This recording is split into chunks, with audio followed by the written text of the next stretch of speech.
अस्सलाम वालेकुम, मैं हूं अलीना शिगरी। साबिक वज़ीर-ए-आज़म इमरान खान साहब की तोशाखाना 2 केस में सेहत के हवाले से दरख्वास्त में किए गए मुतालबात में से शिफा इंटरनेशनल अस्पताल फौरी मुंतकली और ज़ाती मौलजीन और फैमिली तक रसाई ये कहकर मुस्तरद कर दी गई कि जेल से बाहर इलाज के लिए कैदी को मुंतकिल करने का इख्तियार हुकूमत के पास है और अदालत इस इंतजामी इख्तियार में मदाखलत नहीं कर सकती। अदालत ने चीफ कमिश्नर इस्लामाबाद को फौरी तौर पर मेडिकल बोर्ड तश्कील देने की हिदायत की, जिसमें पहले से मौजूद डॉक्टर मोहम्मद आरिफ खान और प्रोफेसर डॉक्टर नदीम कुरैशी शामिल होंगे। ताहम अदालत ने वाजे किया कि नया मेडिकल बोर्ड पहले से किए गए इकदाम के अलावा होगा। मेडिकल बोर्ड सिफारिशात चीफ कमिश्नर को पेश करेगा, जो मुतल्लिका जेल कवानीन के तहत फैसला करेंगे कि आया दरख्वास्त कुनंदा को जेल से बाहर किसी अस्पताल मुंतकिल करने की जरूरत है या नहीं। जेल कवानीन की शिक 795 के तहत जेल हुकाम को हिदायत की गई कि कैदी की बीमारी की सूरत में अहल खाना को मतला करना लाजमी, जबकि शिक 197 के मुताबिक जेल से बाहर इलाज का इख्तियार हुकूमत के पास है। अदालत के सामने अडियाला जेल के सुपरिटेंडेंट की रिपोर्ट भी पेश की गई, जिसमें बताया गया कि दरख्वास्त कुनंदा का 16 जनवरी, 24 जनवरी, 2 फरवरी और 20 फरवरी को तिब्बी मुआयना किया गया और उनकी हालत में पहले के मुकाबले में बेहतरी आई। अदालत ने यह भी करार दिया कि वुकला की मुलाकात से मुताल्लिक मामला पहले ही 24 मार्च 2025 के हुक्म के जरिए लार्जर बेंच तय कर चुका, लिहाजा उसी तरीकेकार पर अमल किया जाए। Chairman PTI barrister Gohar Khan साहब का कहना था कि इंसाफ पर मबनी फैसले होने चाहिए। इमरान खान साहब ने तकरीबन 1000 दिन जेल में गुजार दिए, उनको एक दिन अपने डॉक्टर्स और फैमिली के साथ शिफा इंटरनेशनल अस्पताल जाने दें कि इंसाफ पे फैसले, और जब तक फैमिली की तसल्ली नहीं होती ये कशमकश एज इट इज़ रहेगा। खान साहब ने ऑलमोस्ट 1000 दिन गुजारे हैं जेल में। एक दिन आप शिफा इंटरनेशनल लेके जाए, अपने डॉक्टरों के साथ लेके जाए, अपने फैमिली मेम्बर के साथ लेके जाए। उधर साबिक वज़ीर-ए-आज़म नवाज शरीफ साहब के दरीना साथी निहाल हाशमी साहब की बतौर गवर्नर सिंध तकर्रुरी ने हुकूमती इत्तेहादी जमात MQM को हुकूमत के सामने ला खड़ा किया।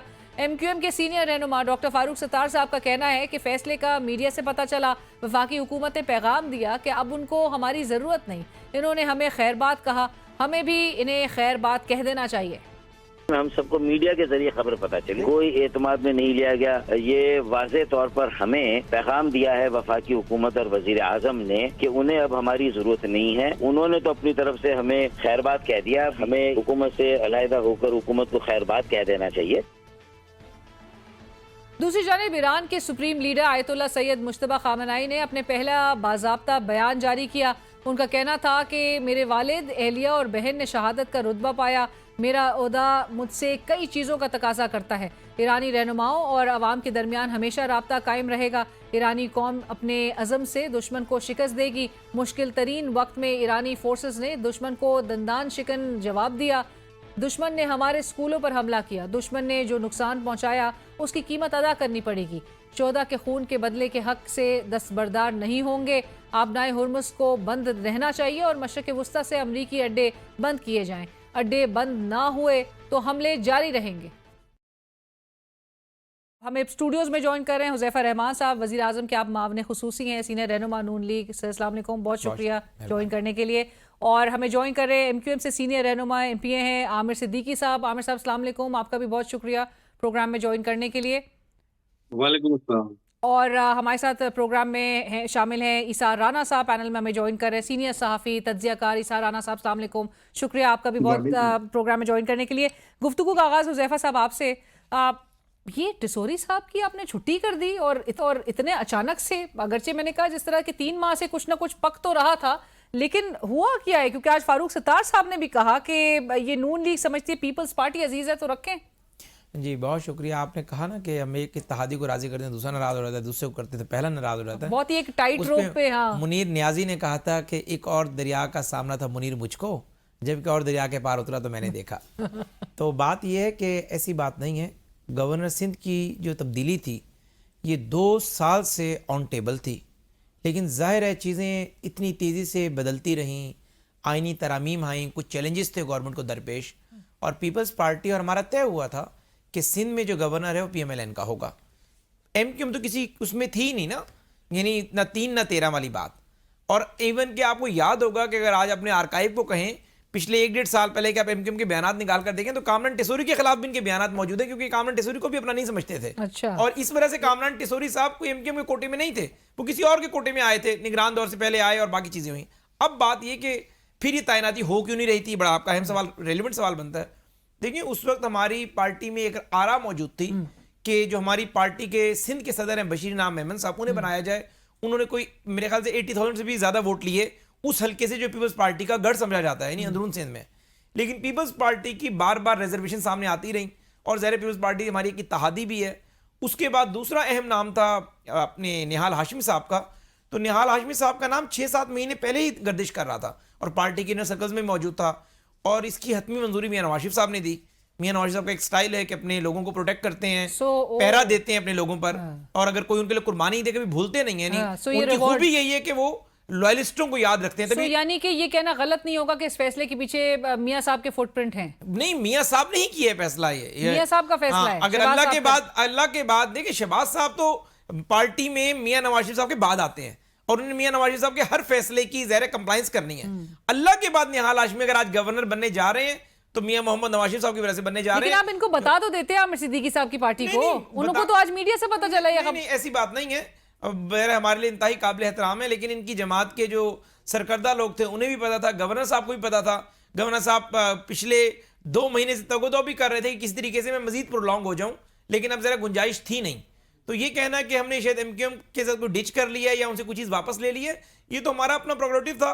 पीपल्स पार्टी के साथ हमारी ज़ाहिर चीज़ें मुशावरत चल रही थी, जब पार्टी हमसे एग्री हुई तो हमने फौरी तौर पर वो कह रहे हैं कि हमारा नून लीग के साथ मुआहदा था। आमिर सिद्दीकी साहब कोई मुआहदा नहीं था ऐसा कोई भी। अगर आमिर सिद्दीकी साहब मेरे बड़े भाई हैं, अगर वो साबित कर दें कि हमारा गवर्नरशिप पर उनसे मुआहदा था और हमने उन्हें डिच किया है तो मैं स्टेप डाउन कर दूंगा अपनी पोजीशन से।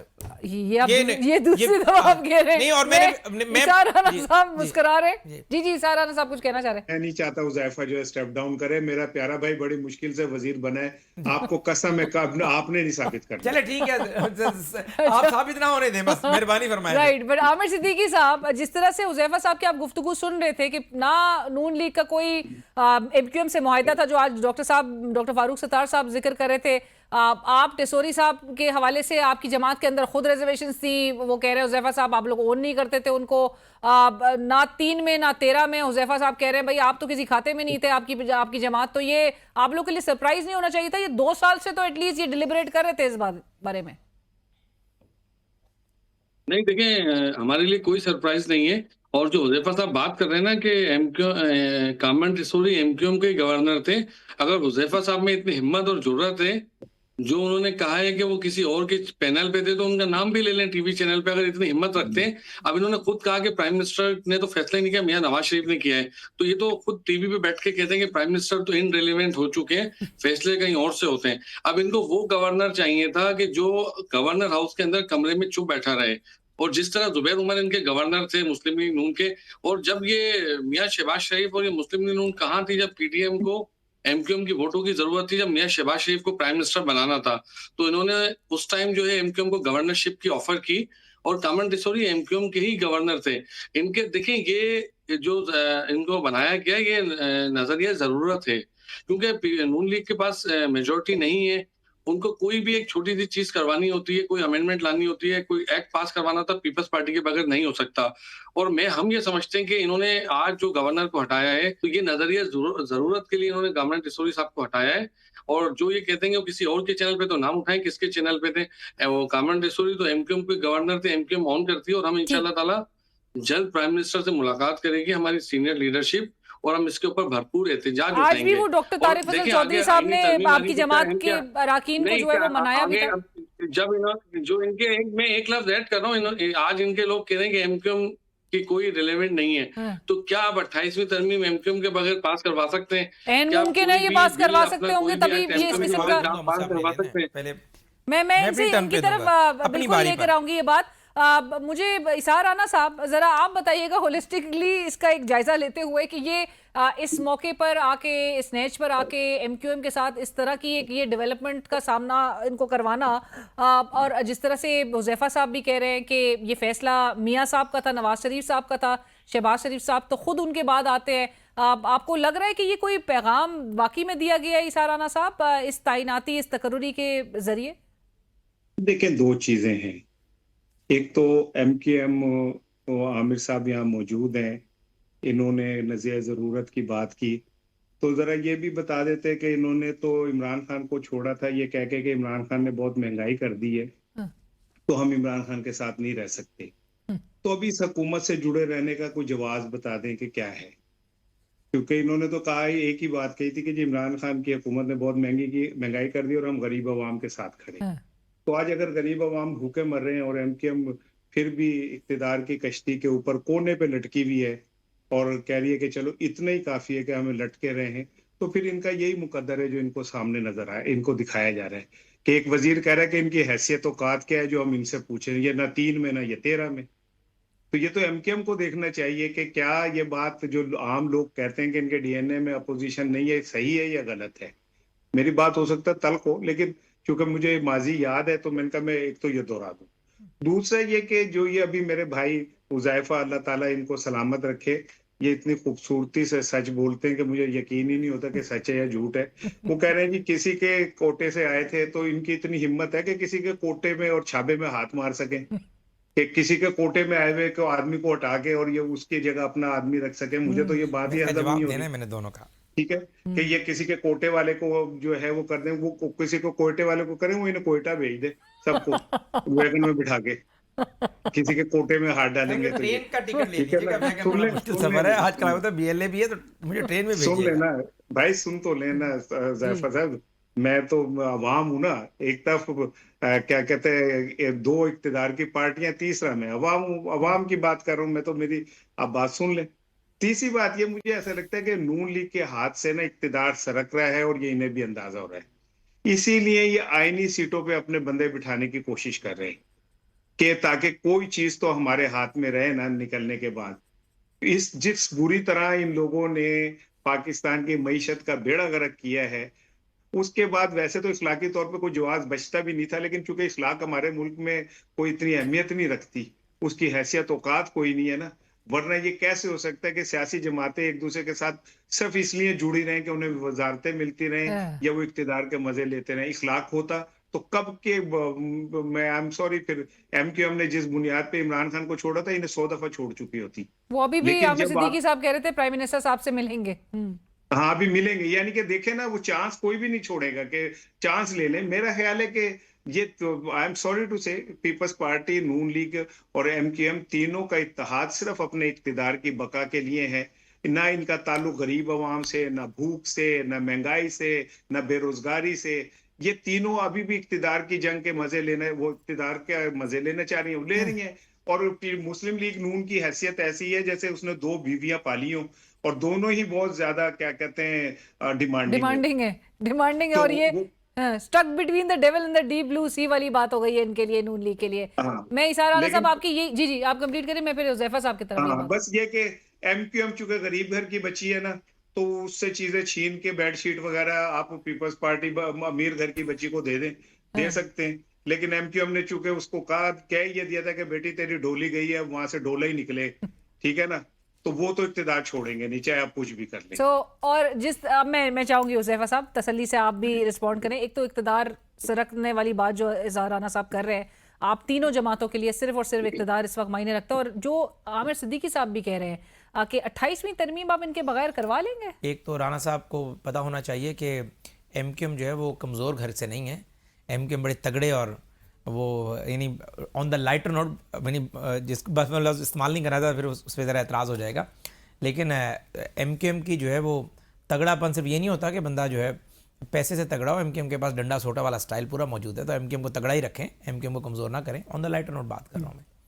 अर्ज़ ये है कि पहले तो मैंने ये बिल्कुल नहीं कहा कि एमक्यूएम हमें ज़रूरत नहीं है उसकी, या एमक्यूएम की हैसियत नहीं है। आपने कहा ना 3 में ना 13 में। मैं वो बता रहा हूँ, आपने जब कहा ना कि एमक्यूएम को आपने पूछा ही नहीं, मैंने कहा इस केस के अंदर एमक्यूएम का कोई रोल ही नहीं था। और मैं फिर at the cost of reputation कह रहा हूँ, आपके इत्तेहादी हैं, मुझे मुकम्मल करने दें। नबी वसल्लम ने कहा कि मैं भी तुम्हें कहूँ तो पहाड़ ना छोड़ना। वो बात की अहमियत के लिए था। मैंने कहा कि आई विल स्टेप डाउन। बात की अहमियत के लिए मैं आपको बता रहा हूँ कि मुझे इस चीज़ का पता है और एमक्यूएम की भी टॉप लीडरशिप सारों को पता है, इसलिए इनका कोई बंदा कैबिनेट से दूर नहीं होगा कि गवर्नर कामरान टेसोरी साहब की तब्दीली पिछले 1.5-2 साल से ऑन कार्ड थी। जो मैंने बात की किसी और के कोटे पर थे, ये खुद एमक्यूएम कहती रही है कि निगरान दौर के अंदर ज़ाहिर है जो टेक्नोक्रेट्स आते हैं, बेसिकली कामरान टेसोरी साहब टेक्नोक्रेट स्टाइल के बंदे थे, और इसलिए उसके बाद एमक्यूएम ने खुद भी ये मुतालबा किया जब हुकूमत बनी 2024 में कि इनको हटाकर कोई और एमक्यूएम का गवर्नर लगाया जाए। तो उन्हें वाज़े बता दिया गया था कि नहीं, ये पीएमएलएन का राइट है, पीएमएलएन अपना मामला पीपल्स पार्टी के साथ डिस्कस कर पीएमएलएन अपना मसला लगाएगी। और दूसरी बात जो लेकिन टिसोरी साहब ने तो आज डॉक्टर फारूक सत्तार साहब कह रहे थे मार्का हक के बाद जो है उन्होंने मईशत के लिए बड़ा किरदार अदा किया। नहीं, इसमें कोई शक नहीं। देखिए किया। टेसोरी साहब बहुत अच्छे आदमी हैं। यहाँ हमारा तरीक़ेकार है कि आने वाले को हम वेलकम करते हैं, जाने वाले को बाय बाय कहते हैं। टिसोरी साहब ने वाकई अच्छा काम किया और वाकई अवामी आपने स्टाइल निकाल उनका दिया, था बड़ा। आपने उनको नहीं, हटा दिया। देखिए सियासी फैसले करने होते हैं, हमने अपने लोगों को साथ लेकिन वो दे जो रहे हैं। इसार राना साहब कह रहे हैं कि आपकी कोशिश है कि आप क्योंकि इक़्तिदार आपके से सरक रहा है और आईनी अगर- जो पोजीशंस है उसको सिर्फ आप लोग एम कर रहे हैं। ऐसी बात नहीं है। अगर ऐसा होता तो हम किसी कोई अपने कानूनी एक्सपर्ट, किसी तगड़े बंदे को गवर्नर लगाते।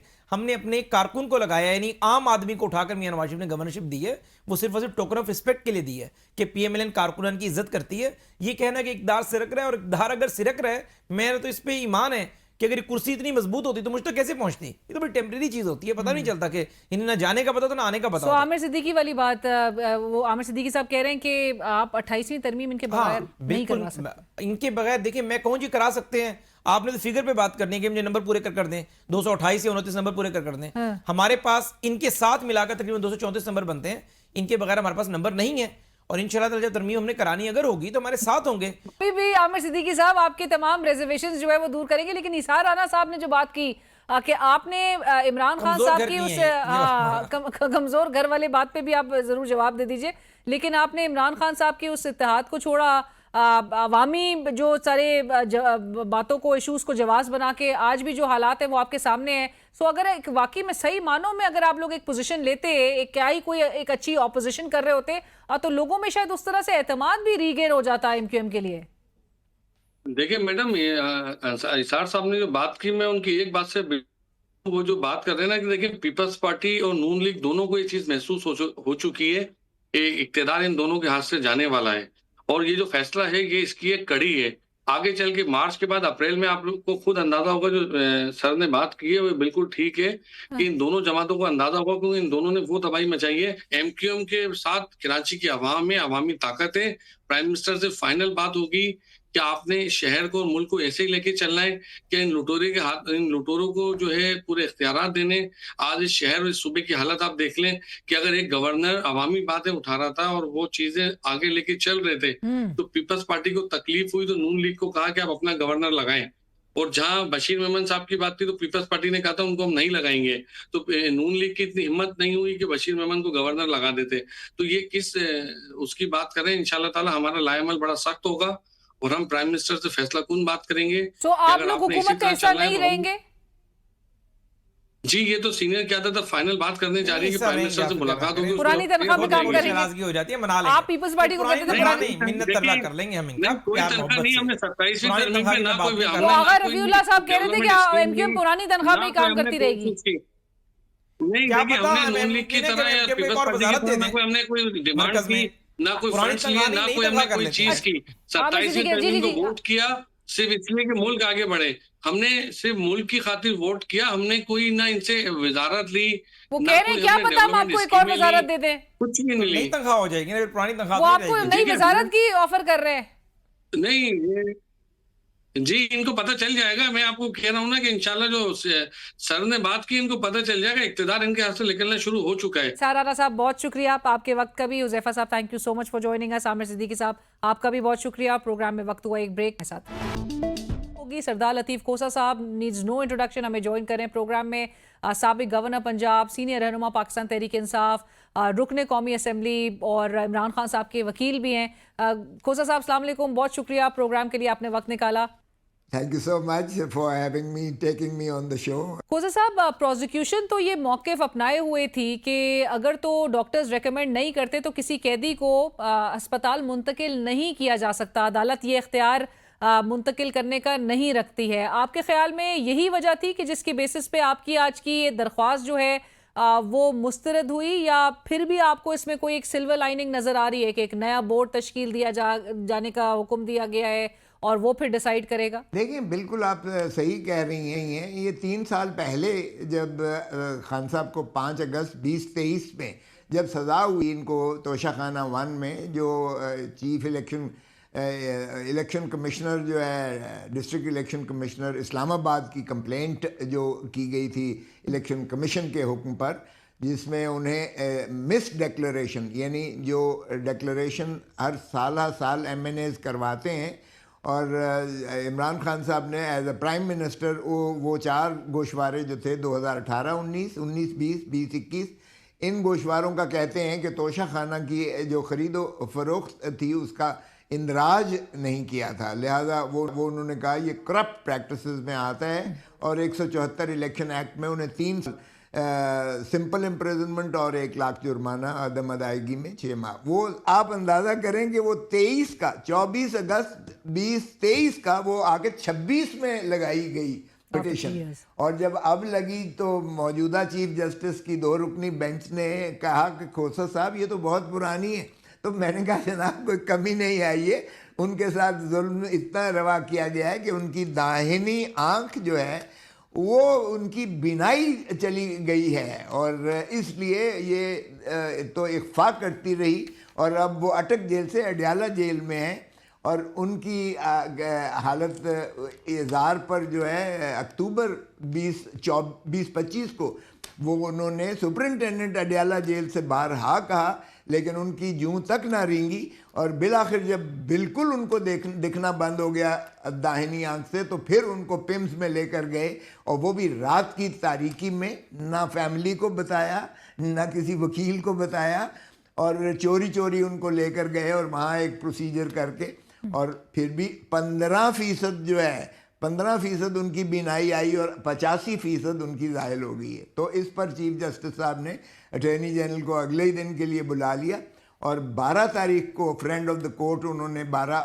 मार्च 2026 को, यानी 23 का मामला 26 में आके अप्रैल में मार्च में तो फिर जो है फ्रेंड ऑफ द कोर्ट ने जो रिपोर्ट की उसकी रोशनी में फिर आगे पेश रफ्त हुई और उसको जो है जब फिर इन्होंने सुप्रीम कोर्ट ने कहा कि अब जो भी मामला इमरान खान साहब के तहफ़्फ़ुज़ात आपको होंगे इसकी नालिश आप हाई कोर्ट में करेंगे मुताल्लिका जहां उनकी अपील ज़ेर तजवीज़ है।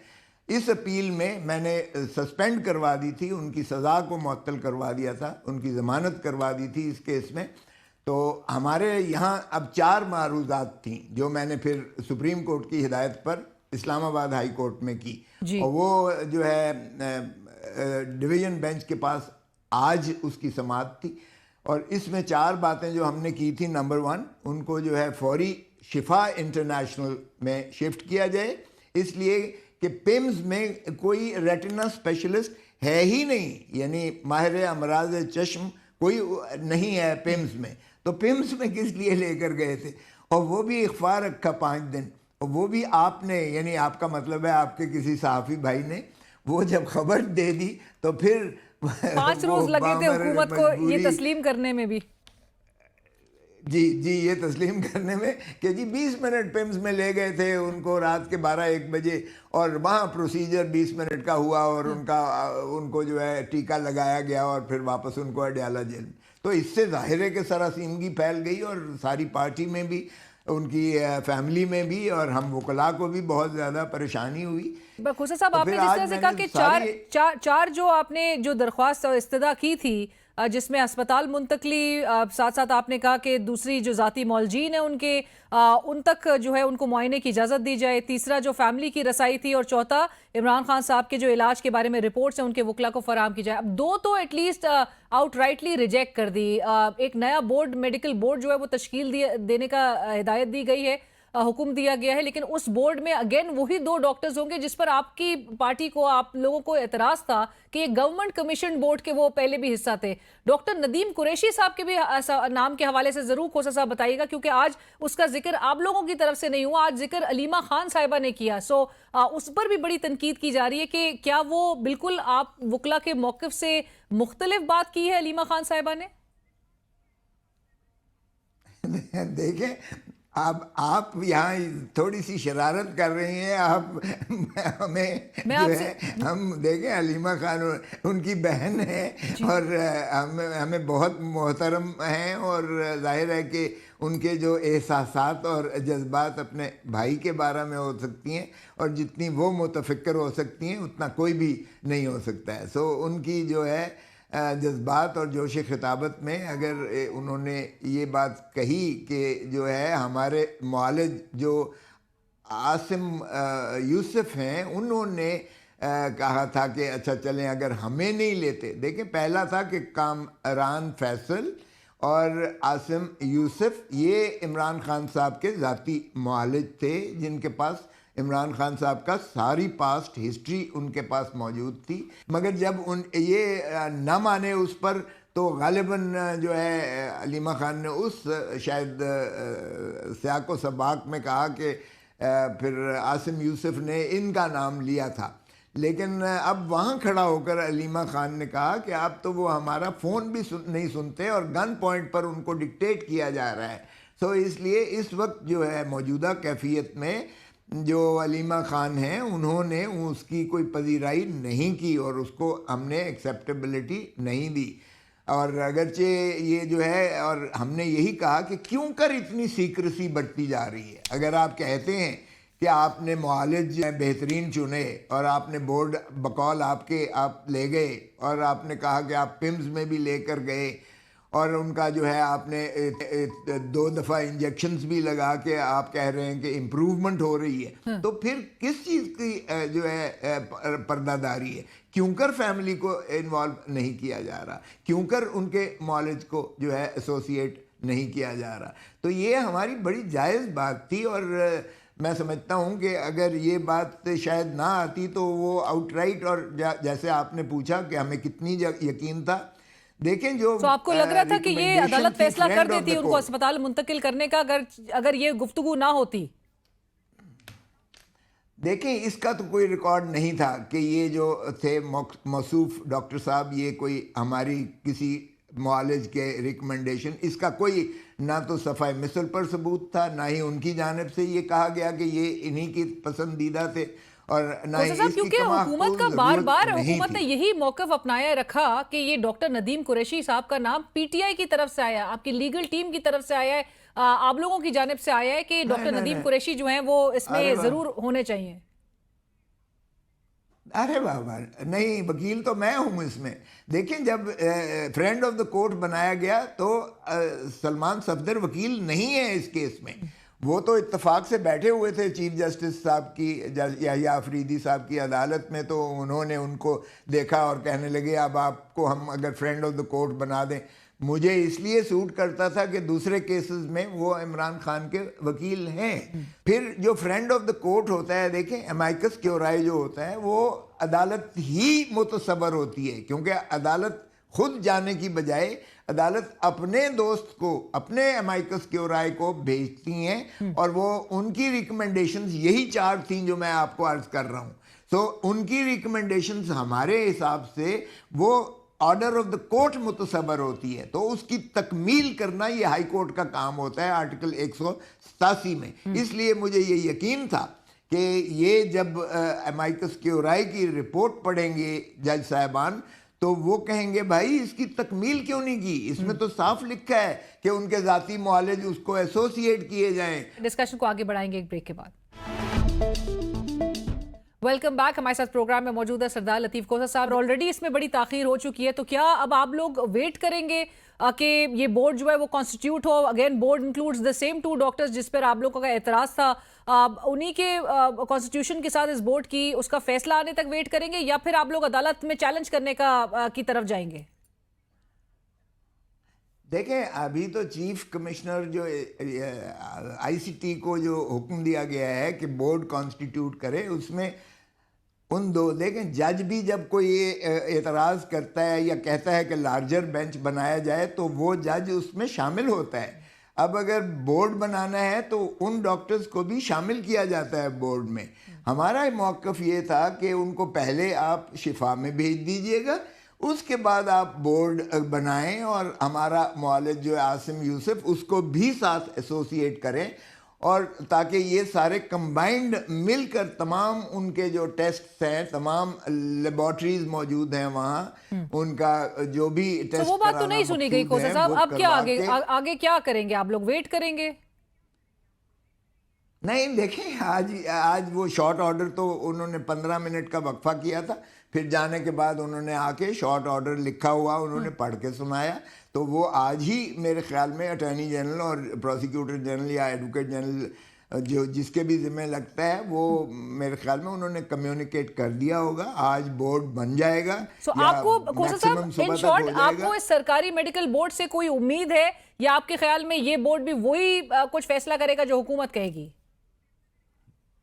देखिए, मैंने ये पढ़ के सुनाया ही वो फैसला जो था मोहतरम नवाज शरीफ साहब का फैसला, और उसमें मोहतरम नवाज शरीफ साहब ने जब ये मौजूदा वज़ीर आज़म ने 50 रुपए के स्टैम्प पर उनकी गारंटी लिख कर दी थी, और मोहतरम नवाज शरीफ साहब कुछ हफ्तों की ये इजाज़त लेकर गए थे और साल उसके बाद गायब हो गए थे।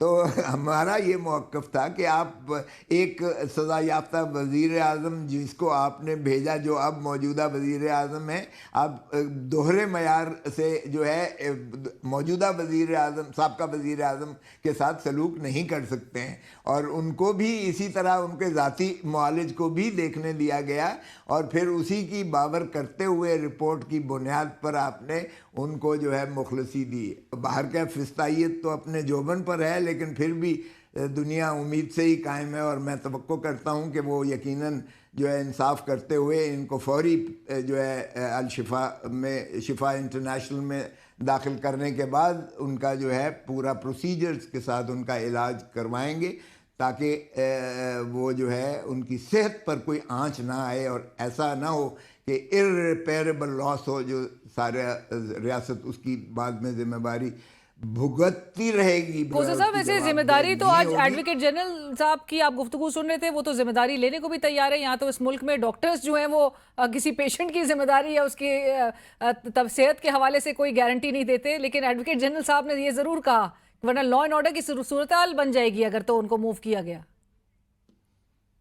देखिए, यही बात मोहतरम नवाज शरीफ साहब के बारे में चीफ जस्टिस उस वक्त अथर में नल्ला साहब थे इस्लामाबाद हाई कोर्ट में, उन्होंने कहा कि अगर मोहतरम नवाज शरीफ साहब के प्लेटलेट बकौल उनके इतने गिर गए हैं, अगर उनकी ज़िंदगी को कुछ हो गया तो इसकी कौन जिम्मेदारी देगा। वो तो जाहिर है कि अल्लाह ताला ही के हाथ में होता है, लेकिन फिर देखें कि उस मोहतरम इमरान खान साहब प्राइम मिनिस्टर थे, उन्होंने तो ये ग्रेस दिखाते हुए मोहतरम नवाज शरीफ साहब को बाहर जाने दिया, और वो भी आपको पता ही है कि जाली प्लेटलेट्स थे। यहाँ तो कोई जाली सिलसिला है ही नहीं, सिरे से ही नहीं है ना। यहाँ कोई 50 रुपए का कोई झूठा स्टैंप दे रहा है, स्टैंप पेपर दे रहा है। ये मौजूदा वज़ीर आज़म तो झूठा स्टैंप पेपर देकर 50 रुपए का, और कई साल के बाद वो माशाल्लाह वापस आके खुद वज़ीर आज़म बने हुए हैं।